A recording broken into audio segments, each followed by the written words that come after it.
شروع اللہ کے نام سے جو بڑا مہربان نہایت رحم کرنے والا ہے۔ السلام علیکم ناظرین، کیا آپ جانتے ہیں دنیا میں جنت سے آیا ہوا پتھر کون سا ہے؟ نہیں معلوم تو ہم آپ کو بتاتے ہیں۔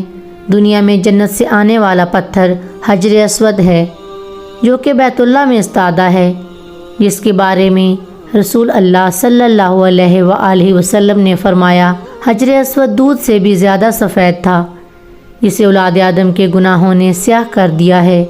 روایات کے مطابق جب حضرت ابراہیم علیہ السلام اور ان کے بیٹے حضرت اسماعیل علیہ السلام خانہ کعبہ کی تعمیر کر رہے تھے تو حضرت جبرائیل نے یہ پتھر جنت سے لا کر دیا، جسے حضرت ابراہیم علیہ السلام اپنے ہاتھوں سے دیوار کعبہ میں نصب کیا۔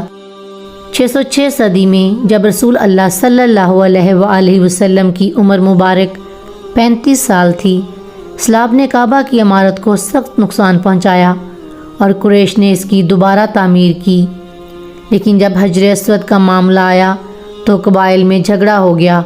ہر قبیلے کی یہ خواہش تھی یہ سعادت اسے ہی نصیب ہو۔ رسول اللہ صلی اللہ علیہ وآلہ وسلم نے حجر اسود کو ایک چادر میں رکھا اور تمام سرداران قبائل سے کہا کہ وہ چادر کے کونے کو پکڑ کر اٹھائیں۔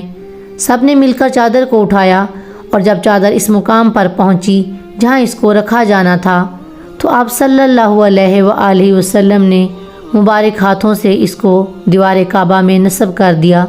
حجر اسود جو کعبہ کے جنوب مشرقی دیوار میں نصب ہے، اس کے 3 بڑے اور مختلف شکلوں کے چھوٹے چھوٹے ٹکڑے ہیں۔ یہ ٹکڑے اندازاً 2.5 فٹ قطر کے دائرے میں جڑے ہوئے ہیں، جن کے گرد چاندی کا گول دائرہ بنا ہوا۔ عبداللہ بن عمر رضی اللہ عنہ بیان کرتے ہیں کہ میں نے نبی کریم صلی اللہ علیہ وآلہ وسلم کو یہ فرماتے ہوئے سنا، بلا شبہ حجر اسود اور مقام ابراہیم جنت کے یاقوت میں سے یاقوت ہیں۔